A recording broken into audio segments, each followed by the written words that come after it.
is in your face. This is the Wrestling Inc. podcast. I'm Glenn Rubenstein, joined by Justin LaBar and Matt Morgan. So much tonight. Oh, well, that's even better, Matt. It's better than what I had. I mean, you know, all singing, all dancing edition of the Wrestling Inc. podcast. We had some movement on Retribution tonight. We had a weird title match. Can I interrupt please. Very important announcement? So I just got a city email. Dear Mayor Morgan, this is still when I was mayor. Congratulations on your 44th birthday. It is amazing to see what one person can do and accomplish when he wants to help the people he represents. You have shown what determination can accomplish when he desires. You went from basketball to wrestling and then into politics and even film. I think it's that a little bit backwards. You got so many medals and awards, I don't even know where to start. You've accomplished what almost no one has. No, I'm pretty sure no one has. Except for Glenn Jacobs. It's an accomplishment that you should be proud of. I am sure there are times that the job gets tough and you are thinking, why are you doing this? However, there are people out there need your service and appreciate what you are doing. Keep up the great work. I would appreciate if you can write back. And let me tell you right now, my friend, Shane Longer, I will write back from New York, who sent this letter all the way to Florida, here in Longwood. I will write back, my friend. In fact, I just literally signed a lot of people because my city email address is public record. They send their wrestling 8x10s here, Glenn, or wrestling trading cards, and they think they're slick by sending it there and trying to get it passed. Meanwhile, our city clerk has to open up every single piece of article of mail before we're allowed to receive it. And she's like, I've never seen anything like this. I go, hello, I was a former wrestler, lady. What do you expect? And I sign every one of them. I sign them all back. I send them all back. And this is cool because, good Lord, when's the last time I wrestled again? 2013, 2014? That's cool as shit. So It is. I'm as big of a mark as those that write me, and I appreciate it. So with that, folks, we have a stupendous version of Wrestling in a Podcast tonight here from Monday Night Raw, which I absolutely hate. I hate Monday Night Raw. Oh, hold on a second, though, guys. Hold on, I got a letter too. Dear Mr. Rubenstein, you have not responded to our 3 previous attempts to collect the money you owe us, so we wanted to let you know we're going to be escalating your action. Oh, wait, I thought this was a fan letter. That's a bill. That's I'm more call those little gimmicks you get in the mailbox. A collection letter. I'm more impressed that Matt is getting old-fashioned snail mail. Right? Me too. That takes a lot of time, right? To type that stuff out. Yeah. No, I'm impressed, Matt. No, you're not. So I am. I think it's very nice. I think it's very nice when people especially take time out. You know, I got especially nowadays, Bo. I actually got a really nice one of our fans from the UK sent me a cross stitch and a letter. She watches our podcast all the time, and I think it's amazing. We have the best fans. We have the best fans. I agree. And most loyal for sure. Yeah, Jess from the UK, who sent me a Ms. Pac-Man cross stitch after mentioning how much I loved Ms. Pac-Man on the podcast. Why Ms. Pac-Man over Pac-Man? Dude, Ms. Pac-Man, it's faster. It's more challenging. I think it's got more levels. Like, Ms. Pac-Man is the superior. It's the Godfather 2 of video games. I don't remember the difference. I apologize. Dude, play Ms. Pac-Man. It is... Because when you play Pac-Man, you're like, this feels really slow and predictable. Ms. Pac-Man is so much faster. Okay. Yeah. I remember Ms. Pac-Man being on, like, one of the very first tabletop, like, flat, like, this way. Like this way. Yeah, the barcade, like the cocktail machine. I remember being that way for the first time I played it. Versus Pac-Man being a stand-up arcade, but I'll digress. Oh, Pac-Man. It's Miss Pac-Man. Miss Pac-Man. Seriously. Anyhow, let's hop into Raw tonight. No. Big news at this. No. I hate Raw. Tonight's just Miss Pac-Man and maybe some Galaga talk. Maybe Galaga. Maybe Dig Dug if we really feel saucy. Let's talk cereal. Yes, Dig Dug. Let's talk cereal. What speaking of regression, you don't want to talk cereal with me and Glenn right now, dude. We're killing. Say it, Glenn. What are we? Oh God! Magic Spoon opened a portal back in time this past weekend. My house. There was cartoons. We were watching Teen Titans Go to the movies, which was charming as hell. But Magic Spoon. Remember being a kid watching Saturday morning cartoons, eating all that sugary cereal? Your parents would say, "Oh, you only have this once in a while, but during the week, you're gonna get the shredded wheat. We're gonna give you some twigs and berries and only chew Saturday on that." mornings, Glenn. That's all we got it for. Saturday mornings, the good stuff. Now we're adults, and it could be Saturday morning every morning, and even better, what if you could take that great taste of the breakfast cereal you loved when you were being a kid? Yeah, you can make it healthy. You could have it with low carbs, low sugar. Make it healthy. And Magic Spoon has done just that. 0 sugar, 11 grams of protein, and only 3 net grams of carbs in each serving. And they've got 4 flavors. So good. Cocoa, fruity, frosted, and blueberry. Tastes amazing. Too good to be true. So since they've been sponsoring this podcast, they sent us all cereal. The blueberry just like disappeared. That's my favorite. Is same here. It's my favorite. My wife's favorite is the frosted flake version. Mine is the blueberry version. Yeah, so it is based on those classic childhood cereals. Cocoa's like Cocoa Puffs, Fruities like Fruit Loops, Frosted's like Frosted Flakes, Blueberries like Blueberry. It's keto friendly, gluten free, grain free, soy free, low carb, and GMO free. Everybody that tries this loves this, and we've got a deal for our audience. If you go to magicspoon.com/WINC, grab a variety pack, try it today, and when you use our code WINC at checkout, you're going to get free shipping on your order. And Magic Spoon is so confident in their product, it's backed with a 100% happiness guarantee. So if you don't like it for any reason, they're going to refund your money, no questions asked. That's magicspoon.com/WINC. Use that code WINC for free shipping. So guys, really quick, none of you are going to be eating 1 serving of this cereal. Nobody does. It's always 2.5 generally servings, I will argue. So you're getting at least 22 grams of protein. I will promise for the majority of this show and the listeners and watchers, no disrespect, that will be the most protein you get in your daily meals. Try it. It feels like you're cheating on your diet. I promise you you're not. It is the shit. You will not regret this. It's really good when it came in the mail. Like, so my wife, she was into it because my wife, she's gluten free because she was born with celiac disease. She was one of the first 10,000 people they ever documented that had this thing called celiac disease in the early 80s. Wow. So when she found, whenever she gets anything gluten free, she loved it. Got down with it. I have a 5-year-old daughter. She loves all the different flavors. My 2-year-old, my boy, he loves vegetables. He loves fruit. I can't get him to eat protein, but he will do cereal because he likes milk. So this answered getting him some protein. I can't get him chicken, meat. He just doesn't get into it. So this has been like great for the entire family because everybody's diet's been better because of it. Better. Yeah. And you feel like you're cheating. And you feel like you're cheating. So folks, the Blueprint is signing off on getting the Blueprint. The blueberry version of this. Trust me. The blueberry magic spoon. Regret the blueberry magic spoon. I'll talk to them. I'll see if they can get your photo on the box, like a Wheaties situation. It is so good. Magicspoon.com/WINC. We thank them for sponsoring the Wrestling Inc. podcast. And thank you for supporting our sponsors. Sponsors love advertising on this show because they know that, one, we get really excited about our sponsors. We only take sponsors that we love, that we can talk about. And our audience supports them. So thank you guys for your amazing love supporting our sponsors. And thanks to Magic Spoon and our sponsors for keeping this podcast going. Fun Times with Games, Buck99 saying, I agree with Matt, Raw straight trash. Skip it. Wow. Tell us how you really feel. Let's talk about Back to the Future. The new 4K UHD Blu-ray coming out next month. I pre-ordered it the other day. Jesus Valdez, $2. Thank you for the super chat. And Krana Shah with a $5 super chat. Matt, Weekly Monday, John Silver, better than Raw. Always hilarious. That dance off, Anna Jay in the men's bathroom, and more Eddie Kingston promo classes, please. First of all, being the Elite series, the latest episode destroyed running at Raw tonight. You guys have got to go back and watch it.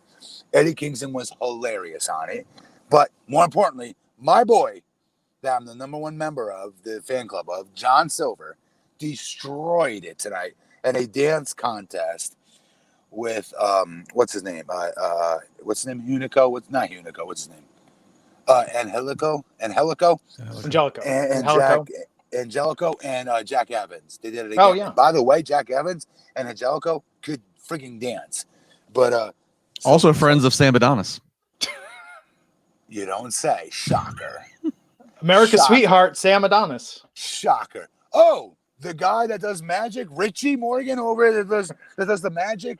You guys know what magic is. Magic's a department in WWE Backstage that creates all the gimmicks, all the little devices that you don't that they put on behind stage, and then you bring out to the ring, and you hope it works out.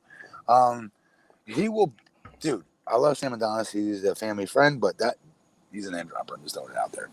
This is all the slow build towards I'm going WrestleMania weekend. Just tossing it out. Yes. Matt Morgan versus Sam Adonis in Los Angeles for charity. But I'm 2021. Old. I'm old. No, I don't want to wrestle Sam Adonis. I'm old. I want to manage Sam to the ring against you, Matt. Sam Adonis can help with choke slam. Sam, you can take a choke slam.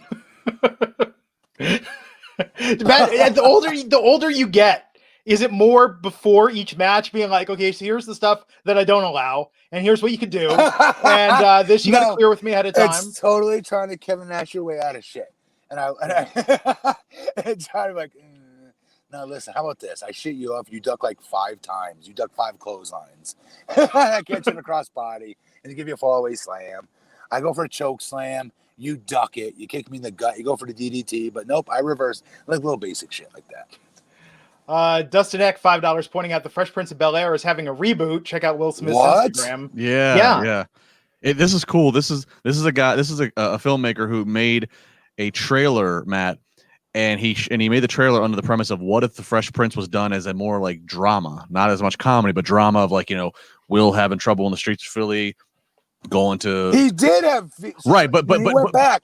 Right, but more of a drama feel. More of a drama feel. Well, so they put the filmmaker put this out like a year ago. Will Smith saw it, was so impressed with it. Will Smith is going into business with this filmmaker, and they are actually. That's cool. How about this? This? I think it's Glenn. Correct me if I'm wrong. Is it Peacock? Whoever it is. Peacock. I hate that word. Change that name. All right. Well, the NBC streaming service ordered not one, but they already ordered 2 seasons of it. You never see 2 seasons ordered for a reboot. You do when Will Smith's name is attached to it. Seriously. It's Will Smith. I think Quincy Jones is coming back into it. Wow. Speaking of Peacock, the streaming service Matt hates the name of, the new season of AP Bio dropped, and there is a professional wrestling episode that has Ron Funches, Damian Sandow, and Lillian Garcia. It's a very charming episode. Who cares? Raise your hand right now, everybody. It's a funny show. That's what I thought. Matt's not down with Ron Funches. He's funny. I love Ron Funches. Very nice guy, too. John Cena's Bald Spot, $5. Flip between Raw and Monday Night Football. I love every time Matt pops for that. Flip between Raw and Monday Night Football. Mostly stuck to Monday Night Football, so glad it's back. Gives me something to help get me through Raw. I feel like, but it's true, though. I feel that Raw benefits from a distraction, having something else to do. And I think that's why, it's actually funny. People talk about how social media friendly WWE programming is. I think because sometimes if you're not on Twitter, you're bored as hell watching the show.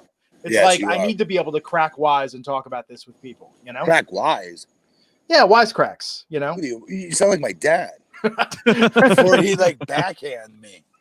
I'll teach your son for cracking wise. Treating Matt like Rollins treated Murphy tonight. Luchasaurus was unmasked and being the elite dude is handsome. Fun times with games, saying with his $1.99. We talked about this. No, he was not. He did this. Oh. Every time the camera came over, he did this at least. So good try. When Kiss used to hide their identity. Or the fact that you'll never catch me off guard on a BTE episode. I've never missed one. It's my favorite show. Jesus Valdez, $2 more. Thank you, sir. Keep up the great work. You guys make my Mondays. Well, thank you. This chat room is what makes Monday Night Raw fantastic. Definitely makes it entertaining. To tonight's show, the big takeaway from this opening promo with Drew McIntyre in street clothes is that it's going to be an ambulance match at Clash of the Champions between Drew and Randy Orton. And then they set up for later in the night that said, hey, if basically, so what's this? If Orton is unable, based on the beatdown Drew gave Orton last week, if Orton's unable to face McIntyre Clash of Champions, if Lee wins his main event match tonight, then he'd be the one to challenge Drew at Clash of Champions. This is very convoluted, especially considering how that last match shook out.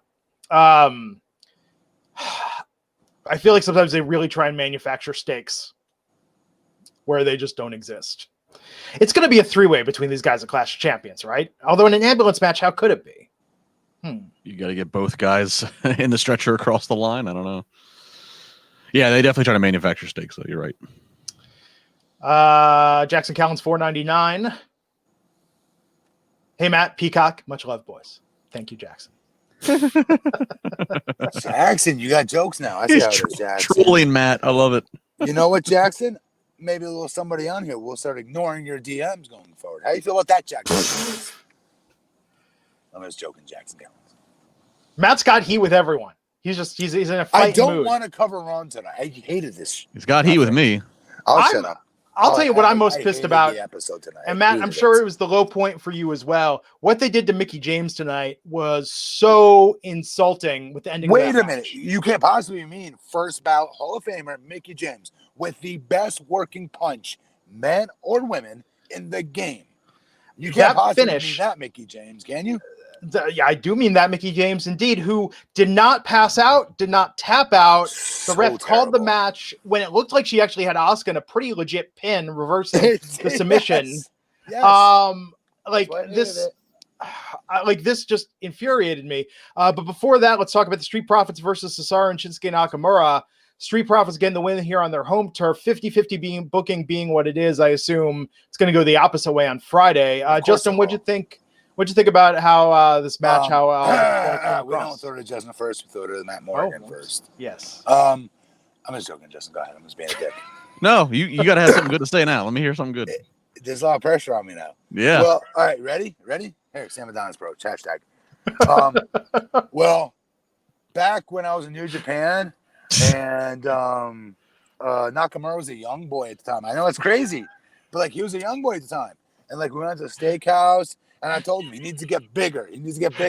So I told him he needs to eat way more of that steak at the steakhouse. And he's gotten bigger since then.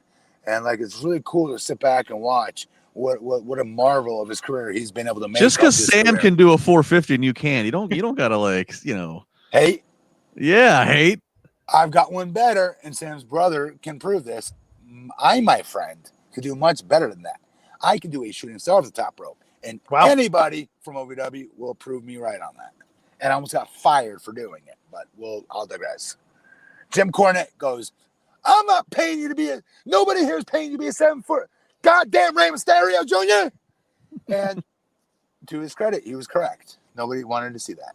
Nowadays they do. I was just ahead of my time. I can't imagine your long, lengthy ass doing a shooting star press. You have to jump as high as as high as possible. Yeah, swear to Christ. If Brock's big ass, are you kidding me? Of course I could. But he's 6'4". But he's 6'4". You're not. Okay, and I have an on the record from 5-star camp All-American. You can look this up. This is public record. A 38-inch vertical leap. Look that up, folks. You know what Vince Carter's vertical leap was? 36. That's right. White boy was shattering backboards all over the country. Not to mention what he was doing on the basketball court. Matt Morgan, nobody cares. I don't even know what that means. This is Jim Cornette impression, which sounds like Mr. Hanky from South Park. Yeah, a little bit. but to the yikes! But this match, let's get to the matchup for real. In any other setting, this would be cool, but we know what's going to come of this. And that's so frustrating. It's incredibly frustrating because I wanted to see Cesaro. I bought in one more time because Cesaro started getting wins. He got wins when he became a tag team with Nakamura, and they won the tag titles. And I stupidly bought the bait one more time. And you know where this is going. It's going to be 50-50, and it's frustrating as hell because you're always hoping you're there for when Cesaro finally breaks through that glass ceiling, brother. Yeah, I'm kind of like what Matt said. I didn't have a ton of interest in this because I was like, I don't think it's going to ultimately mean anything. So I am switching around. I am watching football. I'm going around the dial. I will say though, I caught the finish. I did like the finish of the powerful slam in on the vertical slam in on of Montez, but Dawkins gets a tag, so he's legal, hits a splash. So I mean that was good, but yeah, it's just all four of these guys can go. They're fun, and the Street Profits are fun to watch. But again, I was just kind of like, at the end of the day, this is not. I don't need to be glued to the TV. This is not a critical moment. I almost forgot. And those of you that are writing me right now, that I'm imagining are writing me, but you're really not, saying, "Hey Matt, prove that you can do a shooting star press." Ask Nick Dinsmore, Rob Conway, the Basham brothers, John Cena. I'm trying to think who else was there. Kevin Seven Fertig, who was also Mordecai, and Travis Tomko, where they were there, where literally Cornette came in when we were in the old school OVW arena for practice purposes. Back in the place, we had holes in the windows. It was a real shitter, but we loved that place. It was back when we were in Indiana at the time, not Kentucky just yet. And he literally threatened that I will be fired if I ever try that move again. So they all witnessed it. So Rob Conway. I remember the entrance music he had once upon a time. I remember Rob Conway was so underrated. He was such a good jerky heel. Yes. He was very good. Yes. Well, let me tell you what's going to happen with Cesaro, Shinsuke versus the Street Profits. I think they're going to get a rematch on Friday at SmackDown, and Cesaro and Shinsuke are going to win. You don't say on their own show? And then you know what's going to happen the next week? Pay-per-view? Oh. They're going to say, why don't we settle once and for all who's the best? We'll put our titles on the line. You put your titles on the line. No. Clash of the Champions. Let's settle this once and for all. I can't possibly see this happening, Glenn Rubenstein. No way. Of course it's going to happen. I agree 100%. Johnson is bald spot $2 saying thought Justin was impersonating Paul Bearer. Oh, yes. My Undertaker will bury Matt Morgan. That was good. I was trying to. Here's what would have topped off the Jim Cornette. You would have known as Jim Cornette if I would have been like, Matt Morgan, mother. God, God, you fucking damn it, you 7 foot. No, God damn it, you 7 foot waste of piece of bleep. No one's paying you to be a goddamn 7 foot Rey Mysterio. You got a mask on. I can't do it. My voice is already going. I can't do it. I wouldn't trade in my Wendy's supersize to see your big dumb ass jump off the top rope. Motherfuck. Drinking with David at $4.99 saying hopefully this leads to unifying the tag titles and introducing new belts at the pay-per-view. Not enough tag teams for both shows. Absolutely. I agree, David. Yep, and I think to jump ahead, I think Mandy coming to Raw, I think is the same thing. I think that we're going to see Otis and Heavy Machinery on Raw now that tag titles will be cross-brand in the competition. You think so highly of their sweet storyline. They're not abandoning it. Time out. That they're going to go three talents across the brand because of what? Because Heavy Machinery will be competing across brands, so that way they can keep doing Otis and Mandy and those angles. Yeah, and Matt, you know Vince is more involved in Raw, and you know Vince loves a big fat guy getting the blonde hair girl.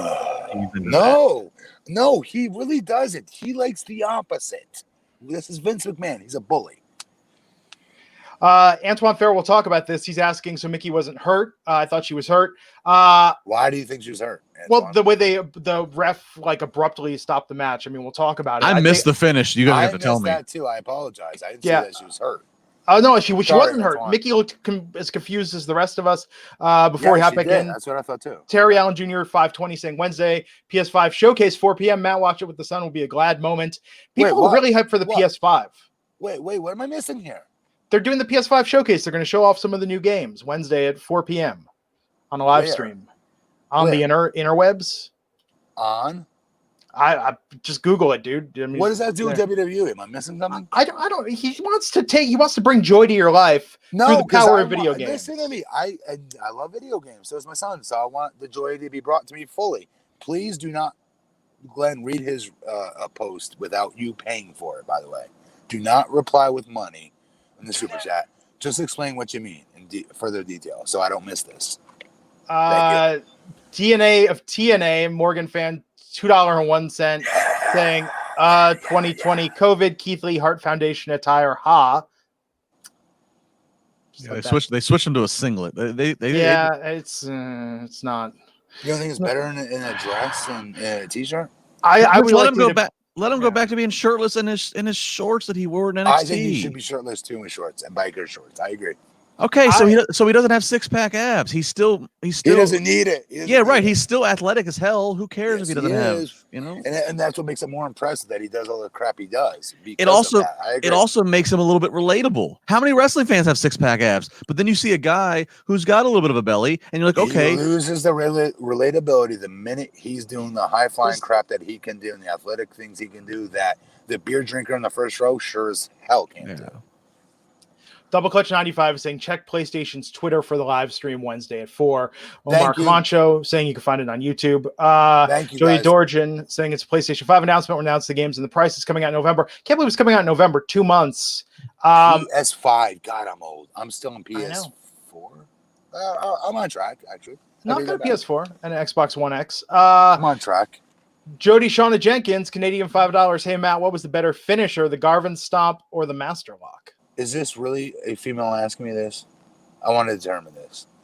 Because there's no way that you'd be interested in the Garvin Stomp or the Master Lock. This is a rib of a question. You're being catfished. Yeah, it's one of our fans using their catfish account. There we go. I'm totally being catfished. You're being catfished. But I'm going to give it to my boy Chris Masters because I came up with the masterpiece. Ask him in an interview. Okay. I'll tell you the truth. I came up with the blueprint and then the masterpiece 6 months later for his title name.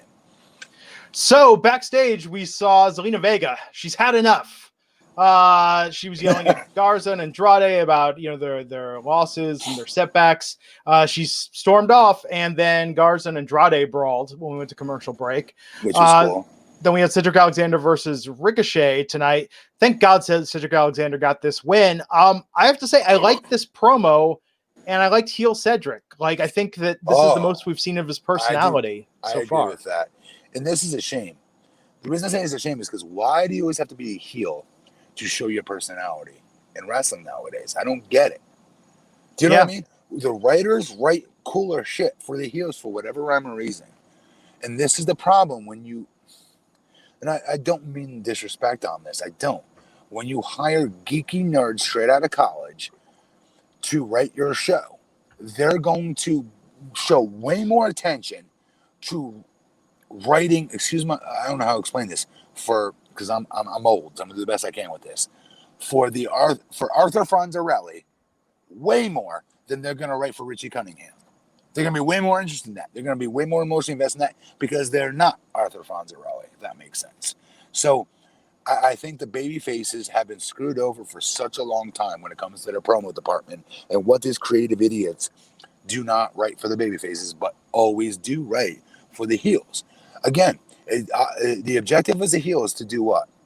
To go out and get booed and get heat. Yeah. They don't do that. They write great material for heels where I'm going, this is pretty cool. I'm going to cheer for him. I like this. I'm entertained by this. Well, Matt, to be fair to that, and I get a point of what you're saying. Wrestling's built on sex and violence, and if you get writers who have never had sex and have never been in a fight, there's a problem. But I will say, stop quoting Kevin Nash. Continue. I'm quoting Kevin because I'm quoting Kevin. Yeah, he said it to me enough. I'm gonna repeat it on air. But here's the thing: is also in this day and age, if you actually are a truly effective heel who gets heat, oftentimes you get that whole X-Pac nonsense thrown at you and there's too much of that. Yeah. Like Baron Corbin's a good heel, but he doesn't get credit for being a good heel. He gets credit for, we want him to go away, but everybody wants to praise. You know what I mean? Like there's like that cool factor of being a heel. It's almost not cool to be a babyface unless you're a babyface who buries your opponent. You know what I mean? It's a weird dynamic too. It is a weird conundrum. I agree with that. But to the match, I just want to say this: the finish of this, it was awesome. How Ricochet sold like the it was almost like a code breaker type of thing. It was. That was really good looking. But yeah, I like Cedric as a heel. But was it good looking? Was it good looking? It was good looking. Were you attracted Tina to Miller. I was attracted to it. I want to point out, Seist. women can ask questions about wrestling finishers. In fact, I do think, Matt, one thing I will say is that it wasn't this way in the 80s, but I mentioned like time out. No, because I'm an equal opportunist on here. That's why I was calling people out. When you ask me finishers between the Garvin Stomp from 1980 nothing and just randomly non-champion ever being my good friend, though, I'd say Chris Masters. Didn't say anything about a woman asking it, Tina. Quit trying to stir the pot, my friend. Get back in line. Next. I think it was the profile pic. Tina, come way more correct than that. Come on, you're never going to catch me slipping, Tina. Good try. I don't know. I will say this. Weak as shit, Tina. Come on, you're much better than that. In the 80s, Really, I don't remember. Who asked that? Who said Tina that? Miller asked it. No, but no. Well, you questioned if Jody Jenkins was a woman or not. We questioned. Yeah, you thought that it was. You said I was being catfished, which I still have no clue before that has to do with. No. Why would somebody ask me between between 1980 Ron Garvin and just randomly? Hang on. Chris Masters, Masterlock. Let's pick that one. Roll the tape back. Before I said not catfish. the RKO, not before like I said catfish. You said the Masterlock. You said there's no clown, my boy Chris Masters. But go ahead. Before I said catfish, you said there's no way this is a woman asking this, and that's when I said catfish. So you did technically say there's no. I said this can't be a serious question. No, you said it couldn't be a woman.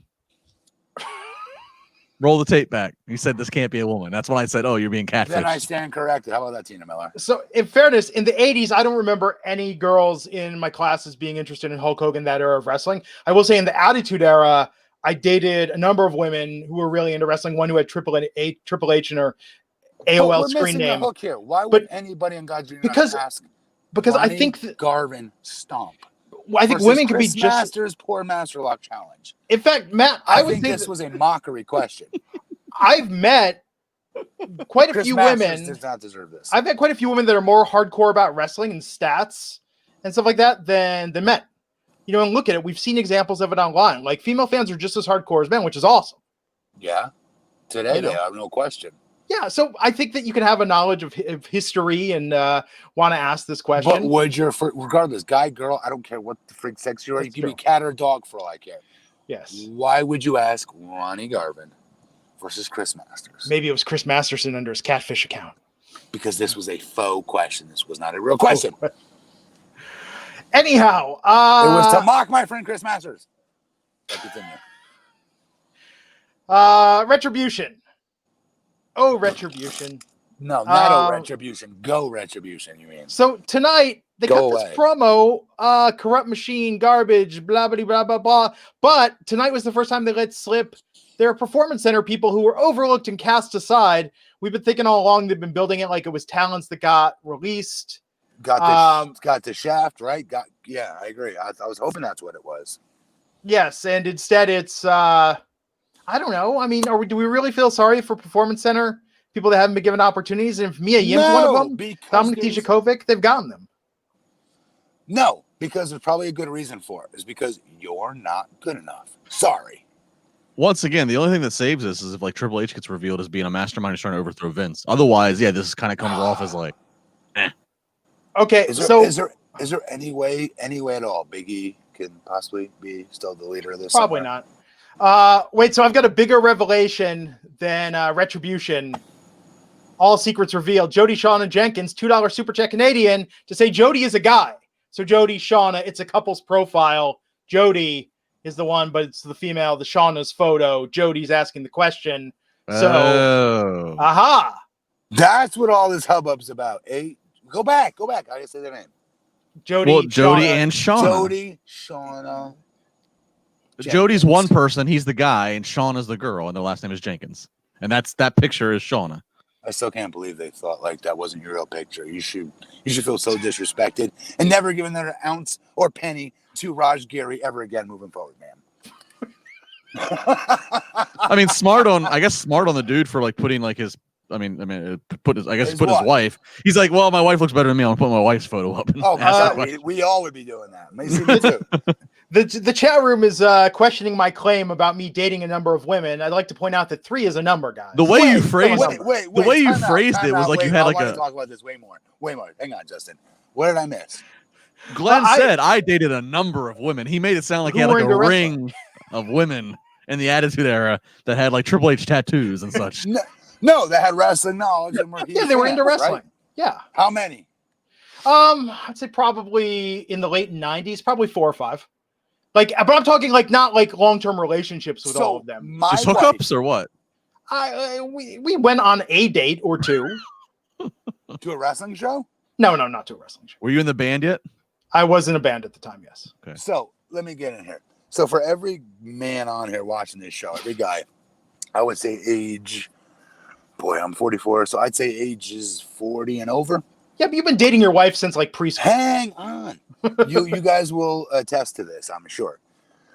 My cincher back in college what cinched me with my wife Larissa was the fact that she would not make me turn off Monday Night Raw or SmackDown when we were dating, and she'd sit there in the part of my armpit on the bed, laying cuddling, watching wrestling together. She never bitched, never moaned, kept it on, and then the freaking Rock showed up. And then Larissa became such a wrestling mark. It wasn't funny. She was wearing the "it doesn't matter what you think" t-shirts, and The Rock says, and it was game over. And I was like, all right, so she is into the nerdy crap that I'm into. I'm gonna marry this woman. I'm dead serious. Dead serious, because no other girl that I dated were like, you watch wrestling still? Like, you're damn right. And look at my Hulk Hogan written NWO for life on his chest with my marker. Get out of my room, lady. John Cena's bald spot, $5, saying the sheer ridiculousness of the question is what made Matt question the entire profile as a whole, not that it was a girl asking the question. Thank you, John Cena's bald spot, my favorite ever questioner and profile picture taker. That is the funniest. I didn't know John Cena was bald until he started writing again. That's just tremendous. But he's correct. He is correct. You don't ask a question about Ron Garvin and freaking Chris Master. That's ridiculous. Matt, did you ever work a match with Brock? No, I worked multiple matches. I'd say at least 100 matches, honestly. Wow. With Brock Lesnar as a tag partner. I was his heater. Me and Nathan Jones were technically brought in as Brock Lesnar's heaters. Like, he really needed a heater. But that was the heat that lied behind it. Brock, they were trying to make Brock more of a chicken shit pussy heel, if you will, for lack of a better word, which was hilarious to watch because he can kick everybody's ass in real life. So it was hilarious to watch. Like, me and Nathan would beat up the Bob Hollys, the Shannon Moores, the whomever, and their job was to get through us to get a shot at Brock, but it really wouldn't happen. And it was hilarious to watch. Brock was a very good chicken shit heel, actually. But I'd say at least 100 matches because I was married to him on house shows. I traveled with him at Arena. I learned a lot from him, actually, how to work big. Antoine Fair, $5, pointing out Matt's doing everything to not talk about Raw tonight. Antoine! Shut up, Antoine! He's right. Dude, so I watched the Teen Titans Go movie, Teen Titans Go to the Movies over the weekend. I've never seen that cartoon. That movie is one of the most joyful, delightful things I've watched in a long time. Matt, you should watch it with your son if he likes cartoons. He does? It's very colorful. It's got music. What's that? Where can I watch it? It's on Amazon. It's on Hulu. Or you can stream it with your cable on the TNT app or TBS app. But I'll say this: there's got some jokes that only adults will get that are a little dark, but for kids, they like the music, they like the bright colors. It was just delightful and very good. Say it again. What's it called? Teen Titans Go to the Movies. Go to the movies. I will steal that. Thank you. Yeah, it was very good. It pokes fun at superhero movies. It was fantastic. But hey, let's get back and talk about this match. And I'm not going to go off on Retribution. Like, I'm trying to be positive and saying maybe we'll get some more. Do we want a bunch of rejects that aren't good enough to be called up on the SmackDown, NXT, or SmackDown? Raw, rather? I don't. And I know for a fact I heard Mojo at the end there. And man, I like Mojo a lot, but this is like one of those we couldn't get Ice Cube, so we got Vanilla Ice situations. Which is why I go back to the only. That's good, Glenn. It's why I go back to the only justification can be if Triple H is a mastermind later down the road, and they say Triple H, like Triple H saw the value in us. We were big stars in NXT, but Vince doesn't see it because they said tonight the corrupt machine, and they made references to things that often get linked to Vince. Corrupt machine. There was another one too. So let me get this straight. There's more wrestlers that are bitching about not getting an opportunity. Yeah, that's just. I've never seen this before. I'm just saying, but that's the way to save it. Seen this. This is amazing. That's the only way to save it. It's amazing. I don't know if these guys are there to take over Monday Night Raw or snow shovel my driveway. They look stupid. They look stupid. You know what it is? Back when society existed and we went out to eat at restaurants, you ever have that situation where you're like, oh, okay, this was good, but this is like an appetizer, right? And it's like, no, sir, this is a shared small plate situation. This is tapas. It's all appetizers. There is no main course. That was the main course. That's what this reminds me of. Like, oh, this is a really good tease. This is going to build to something cool. This is as far as it's going. Well, that's a shame because I was hoping some of those NXT stars names you just said Yeah. would have a better opportunity on the main roster than this. This is destined to fail if that's what this is. Nothing but you need a huge leader of this group to pick this up out of the shitter right now. Our friend from China, who I can't remember his name, I was saying Retribution celebrities with the guest spots. Cindy Lauper, Seth Green, Freddie Prinze Jr., and Betty White, led by Bob Barker. Okay, I'd pop the for last that. two you lost me on, brother. But nonetheless, that's a better idea than what they got. I agree. Yeah. So MVP was saying, oh, you better do your job, keep him out of here, setting up what would happen at the end of the night. But then Mickie, which that's actually good, by the way. That I liked having the hurt. That was a good wrinkle. Yeah. Having the hurt business go to Adam Pearce, who's got these rinky-dink security guards who keep getting shit canned. It makes sense. Go and say, look, we will take care of this place. And then Adam Pearce is like, well, thanks for volunteering. And they're like, no, you're going to pay. Like that was a good. Did you guys notice? Did you notice? You're right. Did you notice Adam Pearce's security guards on SmackDown this past Friday? No. 2 African-American young men. Did you guys notice them? No. That were my boys, Devon's sons, his twins. Oh, nice. It was awesome to see them. These guys have been wanting to, from the womb. I've known these 2 boys since they were 5 years old. And to see them as full-grown men and have an opportunity on SmackDown, I know they were going boinkers inside their heads because they trained at 3D Academy. They're a really good tag team, a very good tag team. But Terrell and I forget the other, Tyrell. I forget the other's name. One of his name's Terrell. They're both nasty as a tag team, and they had an opportunity to be his security on SmackDown. So I thought that was dope. Good kids. Oh, very cool. So let's talk Mickie James versus Asuka tonight. A match that was they gave Mickie a lot of offense in this. I was really worried it was going to be a squash. And I just realized I give you a Sam quote right there. I apologize. I take it back. Matt Morgan knows that. I was going to call you out right there for a second. I'm fishing that back. I was going to call you out. Pretend I didn't say any of that. That sounds like I'm name dropping. Anyhow, Mickie James got a lot in versus Asuka tonight. This was a much more in-depth match than I thought it was going to be. I really thought this was going to be a squash. Good on Mickie. It made her look credible. I didn't think she was winning, but here's the weirdest part of this is that, there were kickouts. Mickie was not getting caught in the Asuka lock. And then when she finally did, she resisted. It looked like she almost reversed it into a pin. But then the referee calls the match out of nowhere saying Mickie tapped out. And then they changed that quickly to say Mickie said she could, Mickie can no longer continue. Mickie looked confused as hell because she was fully awake, lucid. This was a Montreal screw job is what I'm calling. You think Mickie thought she was winning? I think Mickie got screwed over tonight, folks. I'm starting the rumor right now. Mickie James got completely screwed over. She was supposed to go over, and this happened behind her back. Can I start it? Will people buy it? I love Mickie James. It looked like it for what it's worth. She looked very confused. I agree, Glenn. It's annoying because I think that they've disrespected her. It's her return, and it's odd that she got this. So here's the deal. So I want to be really angry about this, but I do have to say the fact that Zelina Vega came out after this match and called out Asuka, and it looks like Zelina is next to get a title shot with Asuka is great. I'm really hoping Mickie gets a one-on-one, maybe against Bianca Belair, maybe against Peyton Royce. Mickie and Bianca would be great. No, Bianca would be great but what sucks about it though, Glenn, is that they've disrespected Mickie so much instead of letting her win some matches here. So then when she does do the job to Bianca not only beat a first ballot Hall of Famer, she beat somebody that's was quote unquote on the crescendo in the women's division at the time when she beat her. It means more. You know what I mean? Yeah. So I take it. Sorry. So I missed this live. I think I was putting my daughter to bed. So I had no idea, but I did see. I saw on social media people talking about it, but I didn't see it. I just watched it now. I just watched the finish while you guys were talking. I'll tell you what. Yeah, that looks like she didn't know what was going down. She did. And I've seen that. I know that her husband, Nick Aldis, I know he made some comments in an interview. And people have said since he made those comments in an interview. Getting buried.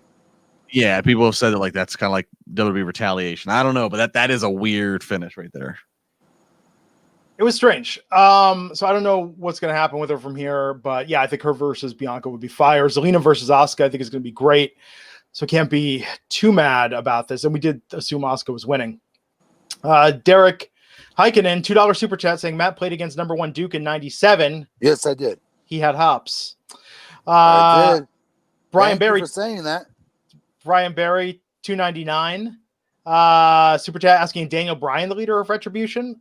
I think that would be a way they could save this and make it better now, but I don't know if they're going to do that. No big deal. I was just text messaging Mickie James. No big deal. What? Okay, guys, this is interesting. I am giving you like around the back, no look lobs for you all to slam dunk these amazing jokes I'm throwing out there. None of you are getting. Chat room. You better give us the response if she texts back. Okay, I swear to God. Chat room's got some points. Tammy saying Bianca destroyed Zelina every time. Why is Zelina getting the title shot? True. I agree with that. Why? Twan Max saying who's Zelina beat? Why is she in the shot? These are correct. These are correct replies. And Glenn, you're gonna say because you like Selena's character. And no, I think Vince likes Zelina better. Obviously, Vince likes Zelina better. But win-wise, where the frick does she get this match just out of her ass from? Hey, let's just be glad Demi from The Bachelor is not getting a title shot against Asuka next, given how much she's been on TV. Zelina's never had a singles match on TV, has she? No, she's been in tag matches. She didn't have Belair one-on-one ever? She had one-on-one match. I remember specifically. Okay. But I think it came out of a tag match. Of course it did. And a maybe six-man before that. Yeah, maybe it was a 6-man. I mean, who knows? It's ahead, so Justin Lopez, $5 saying Lance Storm tweeted he thinks Mickey's shoulder popped out. Mickey did not look. Ooh. Mickey looked confused, not like I'm injured, not like, oh, thank God she wasn't nursing anything. Mickey looked like, what? Why the hell did this match just end? Well, my buddy will let me know. I'll find that answer. Antoine Fair saying thinks she was concussed with his $5 super chat. I don't know. Nightmare Knee, $5. Do you miss when they pushed Asuka as a monster could beat you in 1,000 ways? Her match against Mickie James, still one of my favorites. That NXT match was great, and that's why tonight I would have liked to see it go a little bit longer. I do miss the way they originally booked Asuka. Yes, I agree with that. I think Asuka should always be booked as unbeatable. They need to keep her unbeatable. But then they screwed the pooch and would let like Bayley somehow beat her at the time when Bayley, in my opinion, was not where she's at right now. Or a Sasha, or any of them for that matter. Flair, any of them. Like, she's a commodity. Louis 13, $1.99 saying thoughts on the Hurt Business turning babyface. I don't think it was a full face turn. Text messages back. Suck it, guys. Oh, here we go. Matt. Breaking news. The ref thought I was out. The scoop print getting the scoop. No, I don't want Stu Draw. That's my friend. While he's like reading. No, while you're reading out loud. No, because you guys are going to repeat this. No, you didn't hear any of that. Yeah, it's not like we're on the air. Yeah, I didn't just hear what you just said about the ref. But that's the official line. There's nothing controversial about that. That's what they said basically. Oh, really? All right, good. Because she said it says that she said the ref thought I was out. I don't know what's going on. Huh? So after that, Keith Lee talking about the opportunity to face Drew McIntyre tonight. But then we had Bobby Lashley versus Eric from the Viking Raiders. Bobby Lashley, decisive win. That was good. Bobby looked good, but yeah, like I just don't take the Viking Raiders seriously. Kevin Owens backstage. Sarah Schreiber asking why does he think Aleister Black developed a vendetta against him? I liked Owens' promo. I like the jokes about Hot Topic not taking his coupon. And we had that match a little later tonight. Shane McMahon was backstage with Raw Underground, and a wild Braun Strowman appeared, saying he wanted to beat somebody up. So he was going to be in the Raw Underground tonight. Then before the steel cage match between Seth Rollins and Dominik Mysterio, Seth was backstage talking to Murphy and started smacking him around, saying, don't be ringside, beat the crap out of him. Really disrespectful to his disciple before this match. Then we had R-Truth backstage doing a commercial for Kit Kat with Liv Morgan involved. Whoopie-doo. It was cute. Mandy Rose was traded to Raw. We got that news that was on Talking Smack this last week. There was a brief coming soon promo. But then the steel cage match, Dominik Mysterio versus Seth Rollins. And Dominik Mysterio's streak of great matches continues. Seth Rollins did go over tonight. But Justin, what did you think about this match? Well, the match was good. Look, I got to say, Dominik has not had a bad showing yet in his matches. I mean, you could argue Dominik Mysterio is in the top 2 or 3 of the best baby faces WWE has right now. And I'm sure some credit should go to Seth. This was good. I will say that this is a whole other topic away from him. So because they're in the Thunderdome, they can't have the steel cage already assembled and then just lowered like we are so accustomed to seeing. They had to manually put the cage up live as they're on air. So if you're watching, they took about 15 minutes of just video packages, raw underground teases, whatever, just to get the so the crew could get the steel cage, and then they took another 15-20 minutes to get the cage down. It's so killed the pace of this show. Nothing happened in this match that was that had to be at this point in the show. I don't know why start Raw with this where they could already have the cage constructed. I think this would actually been a pretty hot start. That's actually my biggest complaint. The match itself was fine. Dominik, again, good performance. There was drama with Rollins and Murphy. I think they just killed the momentum. They did. They wasted in the total, 25 minutes of just showing a fluff so they could get the cage up and down. It was just that's my biggest complaint. But Dominik, great. Seth, good stuff here. Dominik has really impressed me. Yeah. And then after Seth wins, he beats up Murphy some more at ringside. Right. Of course he does. Good heel heat. And let's not forget, they kind of tease Ray's daughter. Oh yeah. Checking on Murphy, kind of showing a little kind of setting a little plant of seeds. Yeah, that she's got a little bit of poor Murphy. All right, good stuff. Mysterio family better be getting a reality show out of all this. I hope so too. They're gonna move in next to the Bradshaws. If you haven't heard, the Bradshaws have a reality show coming. Tina Miller with a $10 follow-up. Tina, you didn't have to spend money to follow up on this, but she said it's a knee-jerk reaction. Growing up, I was drilled on my wrestling knowledge to prove I'm a fan, LOL. I'm 33. I've been watching for 28 years. I'm not ashamed to admit I'm wrong about your intent. So there you go. It means she was 5 when she started. Wow. That's insane. No, I think that's the thing. I think that the great thing about wrestling right now is there is no stereotypical wrestling fan. I think we just like to bust the balls or female equivalent of any of the commenters that comment on the show, depending on our mood. Yes, sir. Good job, Tina. And I like to point out, looks can be deceiving because when it comes to wrestling, Matt Morgan is a bigger wrestling nerd than me and Justin combined. Are you shitting me? I know everything. Yes, I'm the biggest mark in the world, and I gladly own that and admit it. And he could also bench press me and Justin combined, so yes, that's saying something. So after this, Dolph Ziggler in the Raw Underground. I can't wait until the three of us get to be together for our WrestleMania party. We got screwed because of COVID this year. I cannot wait. That was going to be so cool. Oh, yeah. That was in Tampa. That was going to be pretty sweet. To have us and Raj and all of us in one place together with the fans. Yeah, they're great, but just us. We'll put everything on Raj's check. He gets just us three. At the end of that. Just us three. Oh, the tab's going to his country club account. Absolutely. So Dolph took on Riddick Moss backstage. We're the original three of this podcast, folks. If you keep a score at home. Well, not the original of this era. We're the best of the best. All right, we'll That's throw it out there. So 4 years now, Matt, we've been doing this together. Yes. You and I. Yes. Kind of crazy. And we're all real friends in real life too on top of it, which is even cooler, honestly. Ishwar Nataraj, $5. Keep up the great job, guys. I always enjoy listening to your podcast. Thank you. Thank you. Dolph Ziggler, as Alonzo Smith's pointing out, was busy tonight. He was on commentary earlier in the show. Then he went to the Underground. Then MVP was on commentary. Where was Samoa Joe tonight? What happened with that? So what's going on with rumors I'm hearing about him going to AEW? Is that just like nonsensical, like fifth party wrestling mark sheets? Do you know what I mean? I just make up random crap that has no shot in hell of ever happening. Like when I was wrestling, there was like certain sites that just made nonsensical headlines that like were never going to happen. Hulk Hogan gonna drop the title to Sean Waltman, like crazy crap like that, like little crap sites like that nobody goes to. Is that it, or is there any truth to the potential of Samoa Joe somehow getting AEW? I haven't heard about Joe specifically, but I will say the Twitter account that we often reference, WrestleVotes, which has been right like 98 times out of 100. Yeah. WrestleVotes tweeted, I think it was today, that they weren't going to say the name of the talent, obviously but they said there's a big name talent who they pretty much know has told the office they're not re-signing once their deal's up. That's obviously a wide net to cast. So who knows? Yeah. I hope it's Joe for his own good. That dude still got so much work left in him. Oh, God, I hope it's Joe and he gets a shot, man.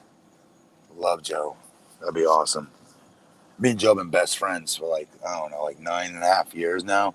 We met back in like, you know, wrestling camp, you know. We had like a secret handshake together and stuff. And I haven't watched wrestling like in 19 years, but it's cool, you know, to be able to watch him do his thing, and I'm happy for him.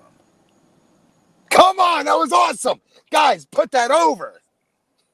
Who did I just? Come on, you guys suck. You guys. We put you over by not interrupting you. We let you have your soundbite. That was a humongous Sam Adonis. I got it. I took a second. Sam, but I got it. Sam, we're family, bro. I'm about to call Sam. We're gonna get Sam on yeah. Hey, Justin, here. Can you call Sam and ask him to text Samoa Joe to ask what's going on? No, not to say about that. Just say about give us a random story. Hang on. Why you guys are friends? Let me speak to text here real quick. Hey Sam, Matt's trolling you hard. Could you please text? Could you please text Mickie James? Can we get the scoop on the finish? I did give you guys a scoop. Can you also tell us the finish of what Mickie says? By the way, are you gonna watch the PS5 stream?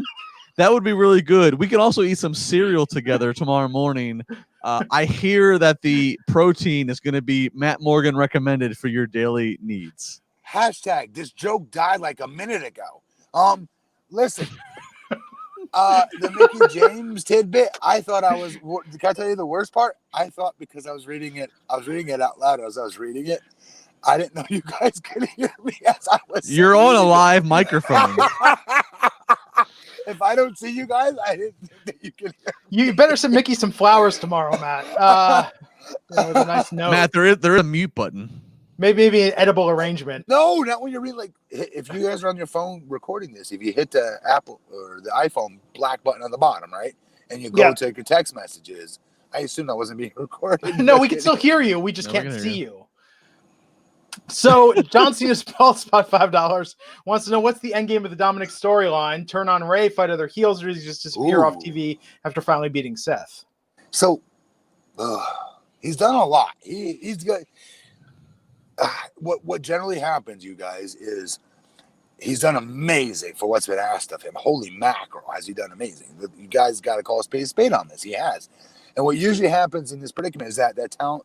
Well, generally, I look at David Flair, maybe not the best example, but other families, very famous wrestlers, kids, whatever have you, relatives, not Horace Hogan, terrible example, even worse, get sent down to developmental after their TV script storyline is over with to get more seasoning, and the hope is to bring them back to TV with something new one day.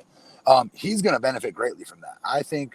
Honestly, Dominik Mysterio is going to be a very, very good wrestler. He already is. But I think this is different, though. This isn't like Maven getting his debut match and then going to OVW after. You know? He didn't do that, though, actually. Didn't Maven go down for like... He went to HWA after his debut match, but then he was on Raw all the time. That's true. The dude was a guest GM for Monday Night Raw in his rookie year. Deciding like matches for Triple H and shit. That's probably why they started sending people down. He eliminated... He eliminated Undertaker, I think, in 99. Yeah, 99. Yeah. And then the next night. No. I was on Tough Enough 2000. Yeah, it would have been 2000. He was Tough Enough 2000. Okay. Yeah. Well, he eliminated Taker, and then the next night on Raw, Didn't Raw start with him like beating like Taker was beating the shit out of Maven? Oh, he destroyed him. But real quick, back to Dominik. Seriously, Mysterio, I think he's awesome. I think he's going to only get better. They're going to send him to NXT, and he'll increase that awesomeness, I hope. And they'll bring him back with something. He's not going to be on TV for the rest of the time, guys. No way. No. I don't know. I think this is different. I think based on the opportunities they're giving him, I think this is... So you think he's going to be an every week character? He has been for like the last 6 months. Yes. Not 6 months, but... Grouped with his father. Okay. And he has. He absolutely has. But it's going to wear itself thin. And he's going to have to go to training. He's got so much he still needs to learn. I agree, but what wrestling talent, whether it's a celebrity, whether it's an offspring? David Flair, go back to WCW. He was getting pay-per-view matches, main events on Raw. He steel was. cage matches. Flair was. Yes, David Flair was. Yeah, David Flair was nitro-centric, pay-per-view all centric. over that shit. And then they took him off the air and put him in developmental and then brought him back. They just took him off. When WWE took over WCW, yes. they most certainly sent his ass to WWE because I like David. He needed it. Okay. But when he was at WCW, he made a lot of money there. Wasn't he legit married to Tori? No. But I don't want to say anything else. Alan Khan, Canadian $5. He shared other factors with me about her and others. Alan Khan, Canadian $5. Sorry. Is maybe no. That's who I meant. Stacy's who I meant. Stacy. That's who I meant. Never married, but other ventures, as he would put it. Other stipulations. Yes. Activities. Alan Khan, gimmicks. Canadian $5. Gimmicks. Is Braun permanently moving to Raw? Or is this just for Raw Underground? Would make sense as it clears the field on SmackDown for Roman versus The Fiend. So tonight in Raw Underground, Braun beat up Titus. Braun beat up Riddick. Can I tell you a much cooler story about that? No offense. We'll get to that in a second, Alan. I'm getting a refill. Joe Boo needs a refill. Fans want to hear this much more. So can I tell you where David Flair? No. Get back here, Justin. Save it. We'll talk about it. But what do you think of Braun? The idea of Braun going to Raw and Braun in the Raw Underground tonight, beating dudes up. I mean, he felt like a big attraction. No, he didn't. He doesn't need this. You don't think so? Braun, if he was debuting, yes. Not. Braun Strowman's a former champion. Like, I'm not saying it's beneath him, but this is where I want to see Baba Tombe or Aga Kamba, whatever the hell his name is, just eat people. I want to see somebody new I've never seen before. I don't want to see Dolph Ziggler all of a sudden be super duper like shooter brother all of a sudden out of left field. I'm not feeling this segment anymore. It's not Raw. It's corny as hell. I'm over it. Check, please. And I'm going to get back to the David Flair story because the fans will think it's the most entertaining part of this show. I will promise you all. Go ahead. Antoine Fair paying $5 to rat out Raj Giri, saying he wasted no time tweeting Matt breaking news about Mickie. LMAO. You got to be shitting me. You're going to be sending her. You have to be kidding me. Come on, Raj. You're going to be sending her an edible arrangement tomorrow. Raj, that's not. Cool. What? I mean, in fairness, what she said is what they basically said on the air. I don't think she's on the air. I agree. Yeah. I know. I was gonna ask you off the air, like, hey, was that okay? I'm like, oh, Scoops Geary there. Supermarket. Here we go. Jody Shauna Jenkins, Canadian $5. Which legend would you prefer to see as leader of Retribution, Max Moon or the Berserker?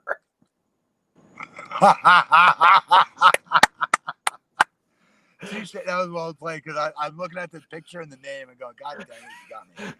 That was good. But Berserker, for sure. Berserker. There you go. Bear Hudson, $9. With Tessa wrestling this weekend, does this now set her up to sign with WWE or AEW, maybe NXT? I think we're closer to seeing her return soon. Why? Because she's doing gigs. She's got stuff going on. She's not under contract. I mean, let me put it this way, Matt. AEW, what's the big knock about AEW's women's division? They don't have the great talent because WWE signed all the best women, and AEW has to make do with the rest. Tessa's the biggest get in terms of talent and name recognition. Yeah, so I think that's why people are so interested about this. No. I'm sorry, my volume is screwed up. I'll yell so everybody can hear me. But why? Because she's wrestling this weekend, all of a sudden doesn't make her like some option between either of the two companies versus last week. I don't know. Oh, she's not going. Now she's that not Justin's going. back. Justin asked me a question about. She's not going to AEW, by the way. David Flair. And so when did I learn that information about David Flair and a certain other diva at the time with very long legs? And I'll leave it at that. Way to narrow it down. My very first time meeting David Flair earlier that day, we were in a nightclub bathroom and I was using the urinal. And there's David Flair to my right, sharing this little bundle of information with me. Doesn't know me from Adam, but just decided to throw it out there. To be fair, if that's something to throw out there, let's be honest, boys. That's something you're going to throw out there, right? So Alan Kahn asked again, is Braun permanently moving to Raw, or was it just for Raw Underground? I think he's moving to Raw. Good question. To, as he says, to make Good room on question. SmackDown for Roman versus The Fiend. I don't like him there because I think he messed this shit. If you're going to treat him like as a top guy, this makes sense because on SmackDown he's not a top guy with, like they just said, Fiend and Roman, right? Yeah. Yeah. I just don't think he needs guys. I don't think he needs to be on the Underground though. The Underground is for mid-card talents that ain't doing crap, or a newbie that we've not seen or we don't know much of. For the most part. I mean, I think him versus Dabakato is actually a hell of a match. Oh yes, no, it is. I agree. But I don't know. I mean, but it's not a match. It's a that's Raw the Underground fight. That's the problem with it. It. Shoot, bro. Yeah. Right. Terry Allen Jr., $2.14 wants to know, Justin, are you a gamer? What kind of question is that, TAJ? No, I would not classify myself as a gamer. I actually don't even own a gaming system now. I'll have to plan on that. I like 10 years ago, I used to do a lot of the sports games, the Maddens, the NHLs, maybe the Grand Theft Autos, but like now it's reduced to my. Justin hasn't played games since like the Bulls versus Lakers in the NBA playoffs on Sega Genesis. Matt, you haven't had a good shutdown since the seventh grade picnic. Be quiet. Look, I will play with my brother-in-law. I'll do some Madden. I'll do some Madden action, and I'll go over his place. But I just other than Madden or NHL, I don't really get into the video games anymore. Okay, so Justin Lopez, $5 saying, boy, they really don't have plans for Braun. When you put him on Underground, he's not even a Raw talent. Yes. But Peter Passafume saying they said any talent for SmackDown could show up to the Raw Underground. So I guess the door is always open at Shane McMahon's Raw Underground. Except it's not. You have to get by the big 7-foot guy. By the door. But once you get past him, the door is always open. Who towers over Braun, by the way. Terrible camera shot of diminishing Braun. The safe bet would be a friend from China. $5 saying the safe bet would be Dom turning on Ray, but it would really be a bolder move if Ray turns on Dom. Kind of, I'm not ready for you to take my crown story. Yeah, I don't think they're breaking them up. Ain't happening. He's too young. They ain't ready. That's a money feud. Maybe 5 years from now. Yeah. Ray's got to look like more of an adult, I think, before that can happen. Kevin Owens versus Aleister Black. Here we were saying, oh, good, they're finally giving Aleister Black something real. But then Kevin Owens wins tonight. Hits the stunner. I don't get it. Yeah. And why, you know, I'm watching this. My wife's actually in the room, and I said, hey, hang on a second. Kevin Owens is coming out. I said, hey, hang on. The guy that he's going to fight, check his entrance out. Because Aleister Black's entrance, you know, with the rising up, I'm like, this is cool. And of course he jumps KO. So we have not got his entrance literally since the pandemic has started. Because remember, there was a time in the PC where he was coming out helping Humberto Carrillo. Like, I don't know why they did away with what was one of the coolest visual entrances, and he's now like he just makes random beelines to the ring. I don't know what the story is here. I don't know. So breaking news, and one that will have devastating effects on the Wrestling Inc. podcast. Leon Zaduncan with a $5 super chat saying, hey guys, I have a new job from 1 p.m. to 10 p.m. So no more watching live. Sorry, Raj, no more super chat money. Raj is going to have to cancel his country club membership with Leon Zaduncan not underwriting that. But he just super chat money to tell us that. Hey, hang on. Enjoy these last $5, Raj. I'm trying to talk here. Leonza, that is one hell of a work day. 9 hours? Good Lord. Privately message me. Tell me what your new job is. I'm happy for you. Seriously. Good job, brother. No, great for the job, but he spent money to say that he wasn't going to spend money. You know, I once had he got a job. Hey, he got a job in the middle of a pandemic. I'm happy for the brother. No, that's great. I'm not discarding that. I'm just saying, don't spend money to tell us you're not going to spend money. Just tell us. Just message us. I once had an argument with a boss of a job I didn't stay at for very long, who said, so our hours are 9 to 6. And I went, sir, the song is called 9 to 5. And I adhere to the gospel of Dolly Parton. So you're not getting that extra hour out of me. It's just how it's going to be. I left 2 weeks later. Matt Morgan telling me I'm number one. I agree. You're number one too, buddy. Matt is Salt Lake City. You guys hear this? Can you all hear this? Salt Lake City. Turn it up, brothers. We need like an alter ego. Matt, did you ever have that? Like, this is Beast tonight that we're getting here. Like, Matt needs like a heel alter ego for when he's having a move. No, I'm eating a steak sandwich right now, and you're interrupting it. But continue. I'm interrupting your steak sandwich. There you go. So much for us being done at midnight tonight. Yeah, the Riot Squad versus Lana and Natalya. The Riot Squad looked dominant here, beat Lana and Natalya, but after Shayna and Nia hit the ring and beat up Lana and Natalya, and Nia Jax put Lana through a table. Nice. I don't think it's. I dug this. I like this. I don't think it's a coincidence. This is the most Lana has been on the receiving end of getting her ass kicked, and it comes a week after her husband shows up and tells WWE to stick their breast ring up their ass. It's okay. It's okay. Lana can still get out of this. You got to take the shitstorm when Vince gets all huffy puffy like this. You know what I mean? But I'm not wrong, right? It's not a coincidence. No, of course it's not. Yeah. But if she can show she can take it, which is ridiculous, she shouldn't have to. Okay. But if she can show she can take it, just like any other guy, if the situations were reversed, and let's say it was Matt Hardy, Lita went to WCW back in the day for just for happenstance, let's just say, just for example, and analogy purposes. Seriously, you got to show you can eat shit, even though it's not fair, in front of Vince. And if you can, hopefully he pushes you through that wall, and you'll get your normal. Even though I take that back. She really wasn't being pushed, right? She really wasn't doing much of anything, right? For the most part. She's been on TV. I mean, better than what Dana Brooks had lately. She just has different love interests. She was married to Bobby Lashley. I jumped on the Dana Brooke train with Glenn here. Eventually, she is much more talented than they give her credit for. I agree. Yeah. So I don't know. As Justin Lopez $2 super chats pointing out, I see someone showed Vince Miro's brass ring promo. I mean, it certainly does seem in response. I mean, no offense to Miro. Brother, you're like the 16th guy to say that. Yeah. Like that wasn't groundbreaking. That was not groundbreaking, brother. Yeah, well, that was the issue that we talked about with it. Very basic. We went back for one last look at Shane McMahon's Raw Underground, where Braun Strowman was still dominating. And he got into it with Dolph Ziggler. They were staring at each other. Shane got in, or Dabba-Kato stepped up at the end, and we had a stare down between Dabba-Kato and Braun Strowman staring at each other. Shane got in between the two big men as they faced off. Shane says this is going to happen next week. So that was the end of Raw Underground. Then we had the main event, Drew McIntyre versus Keith Lee, a match that got going, and they got into it. But, man, no finish on this. There was supposed to be a stip that if Keith won, he would replace Orton at Clash of Champions.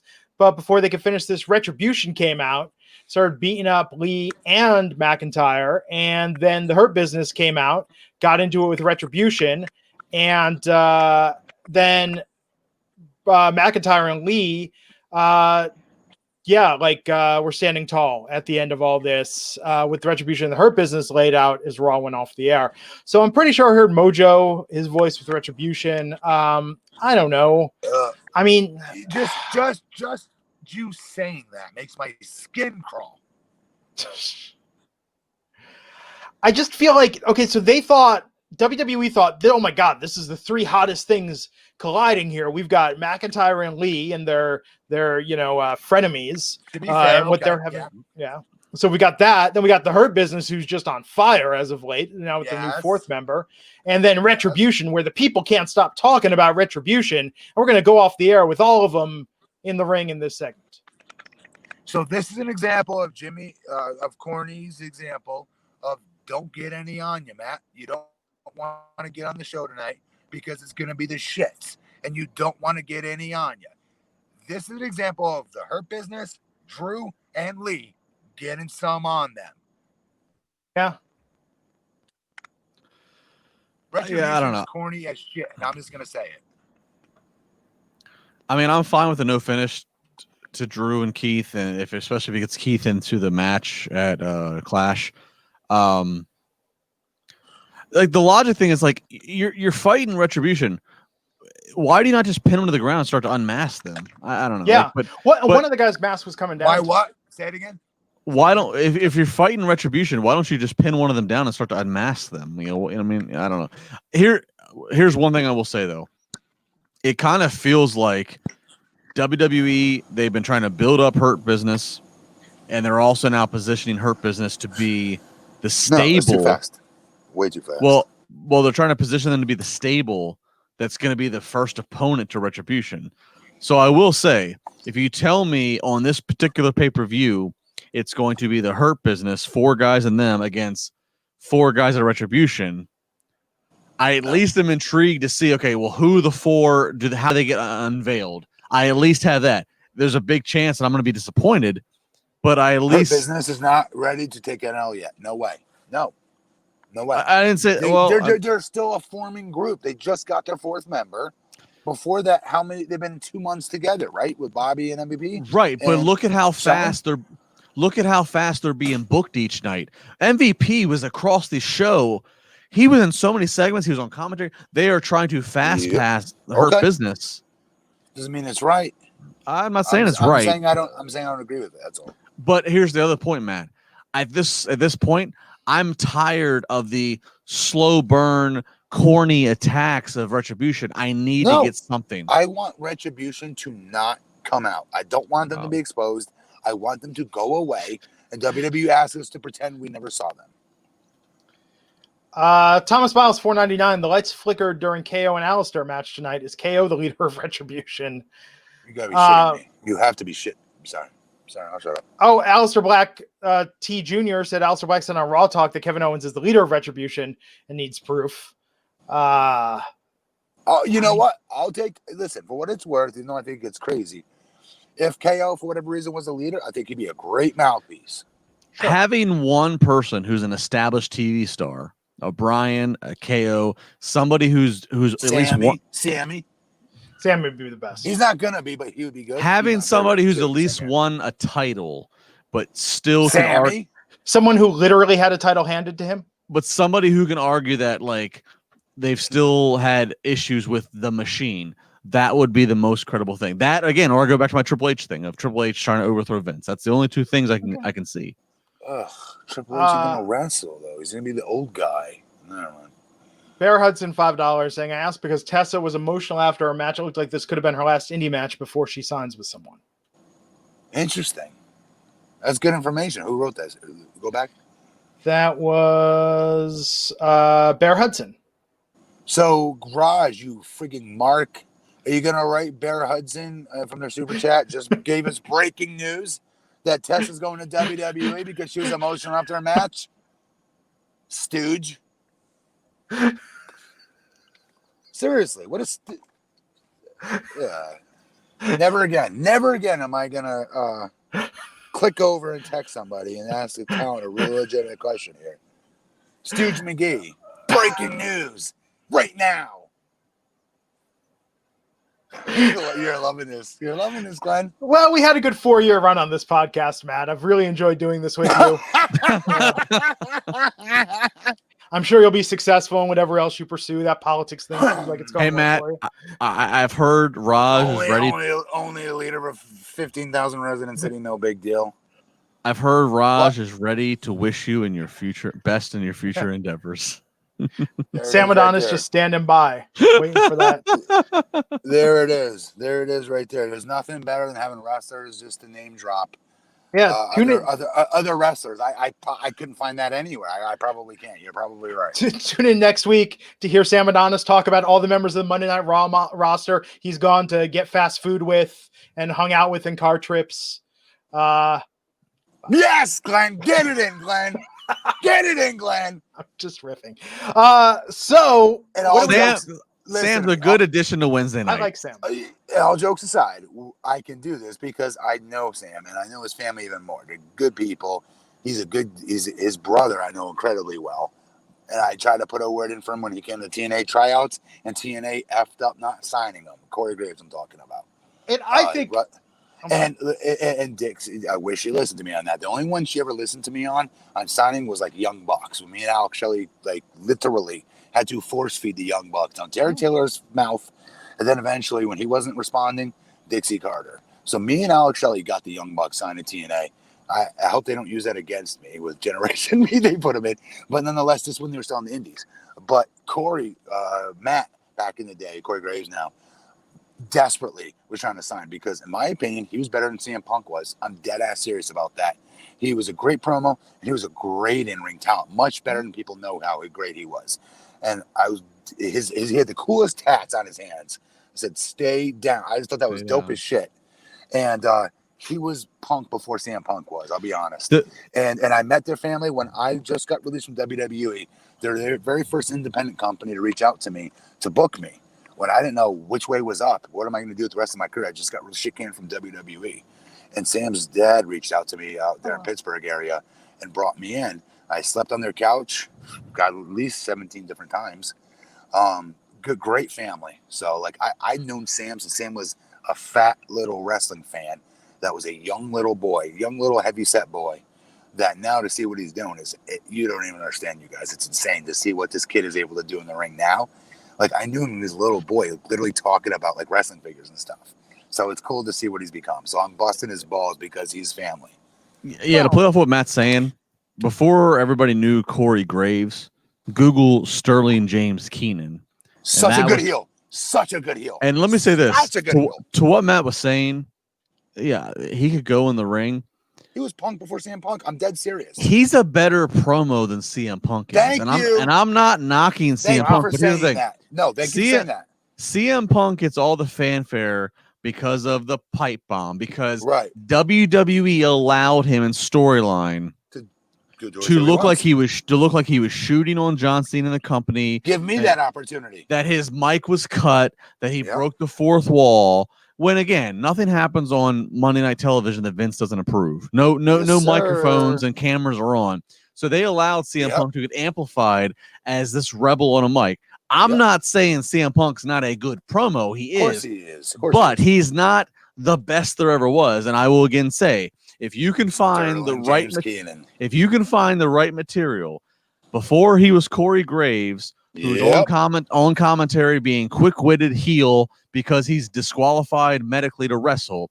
If you can find Sterling James Keenan free on a microphone, he is a better promo than CM Punk. He's 100% right. He's not blowing smoke. He's not BSing, folks. This dude had the craziest different. This is back before everybody had tattoos. Like, he had the craziest look. He had the coolest look, coolest promos. He had such heat. He was great at drawing heat. So fans was like start cheering for him because he looked cool. He had tattoos everywhere. It was different. And he with like 30 seconds on the mic had everybody booing him, wanting to throw crap at him. He was in a mega amazing heel. And I really, he's doing great. I'm so happy for him. I'm so proud of him. I always wish he got that opportunity in the wrestling format though, because he was so damn good. So good.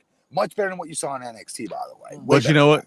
But he shines as a color commentator. He is one of the best color commentators. When Lawler, him and Joe, I could watch for the end of my days. When Lawler was in his heel prime in the Attitude Era, Lawler's good. Obviously, Heenan, very good. Heenan for sure. Corey Graves on heel commentary is up there. His ability. He does his job. Yes, he does it, and he's so quick-witted. It's so quick-witted. People don't realize how hard it is to be able to come up with a line on live TV. But this is about putting our boy Sam over because we're busting his balls. Sam is taller, bigger, more muscular, and could do crazy things off the top rope. And better looking. All right, so fine, he is. That can do crazy stuff off the top rope that most guys 6'4" could never do in their dreams. So I'm just busting balls because they're family. Go ahead. You want to get to this? 74 $4.99 super chat saying Thunder Rosa said on her YouTube channel she had a tryout for WWE in 2019. They offered her a job as an official. That's so WWE. What does that mean as an official? Like as a ref? Nah, I don't buy that. No, official doesn't necessarily mean ref. That could be a trainer. Yeah, that could be a lot of things. I don't. Not as a performer. That's the key. I know he's getting it from her page, but why are you watching her YouTube channel? Never mind. I'll shut up. Go ahead. No, continue. We miss others. Go ahead. Anyhow, no, I think that's all the super chats. Final thoughts on Raw tonight. To quote Raj Giri, it was there. To quote Raj Giri. Yeah. Oh, Ryback. No. 2 thumbs down. That's okay. It's gonna be a struggle in the wrestling in I the like it. in the WWE booking world. It wasn't the worst, but again, they're dealing with 2 Monday Night Football games. They're dealing with the NBA playoffs. I'm gonna be very I'm very interested to see how they hold up in that competition, because last Monday they took a huge dive down. The new car smell of the Thunderdome started to wear off last week. Ooh. See, I'm a huge mark for the Thunderdome. I will say that. I don't know why. I like the Thunderdome. It makes me think that they're really legit fans there. I love the piped in sounds. I don't care that they're piped in. I do dig it. I love the new setup. I really do. It hasn't worn out on me just yet, Justin, but the storylines are terrible. I'm not intrigued by it. I will say on their part, it's smart to do this whole Retribution angle and this mystery angle with them, because that is the only thing this brand on Monday Night Raw has to offer that is new at all and unpredictable per se. That's what I mean.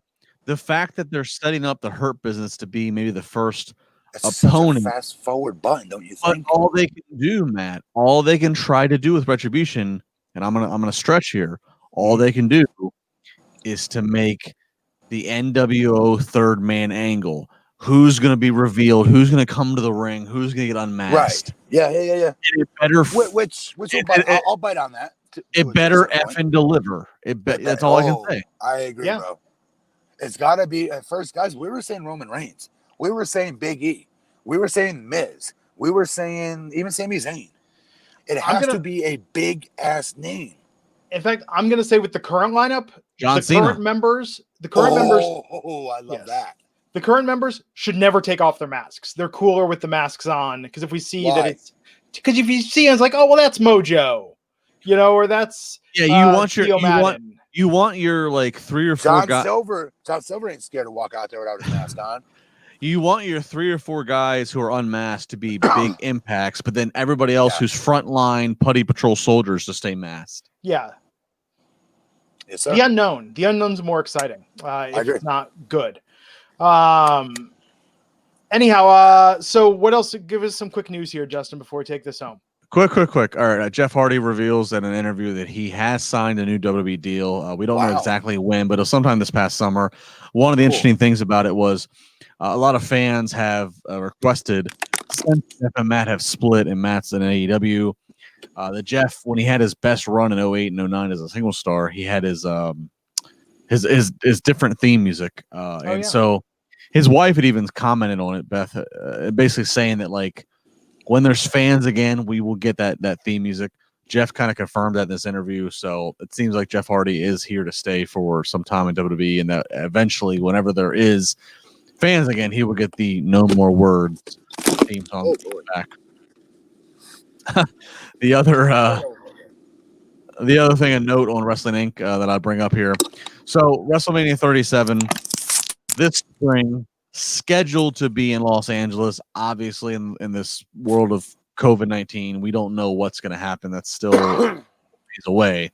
But what's to note is WrestleMania 37 was scheduled. Sunday Mania was scheduled to be at the SoFi Arena, the new Rams Arena. That's like this $1 billion structure. But the other festivities, SmackDown, Hall of Fame, NXT, were supposed to be at the Staples Center, right? Well, that's come into question because there is a band. I don't know who they are. I'm sure I'm going to get shit for mispronouncing them. A group I think called Grupo Firme, maybe. Never heard of them, jobbers. All right.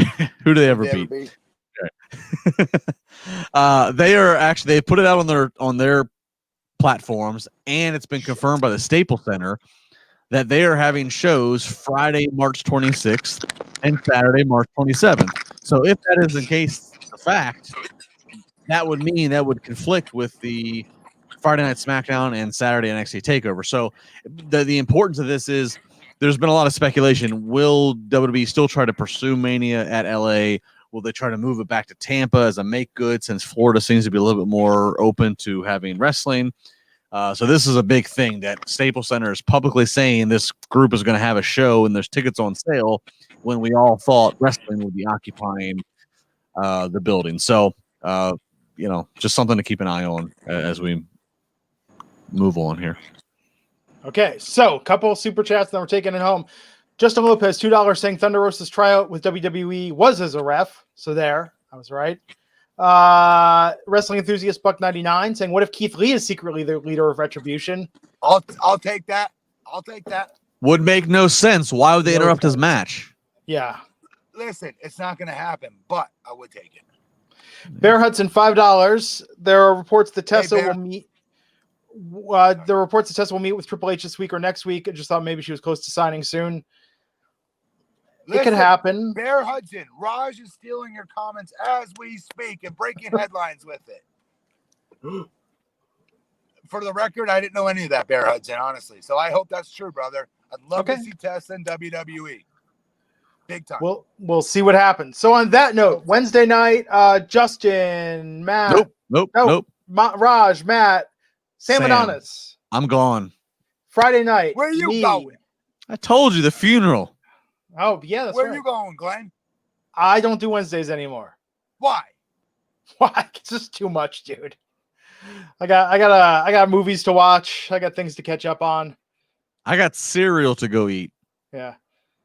What kind? Magic Spoon. Attaboy. MagicSpoon.com/WINC to get free shipping. The Breakfast of Champions. The breakfast of the blueprint himself. It is. Get that free shipping and 100% happiness guarantee. And 2 a.m. and my 2 a.m. midnight meal, it's 2:30 in the morning when I eat it. Yes. Which is so true. You should not be having carbs late at night. High protein is the way to go. So on that note, we're going to catch you back here Wednesday. I'll be back here Friday. Until then, everyone have a great night. We'll see you next time on the Wrestling Inc. podcast. Bye, guys.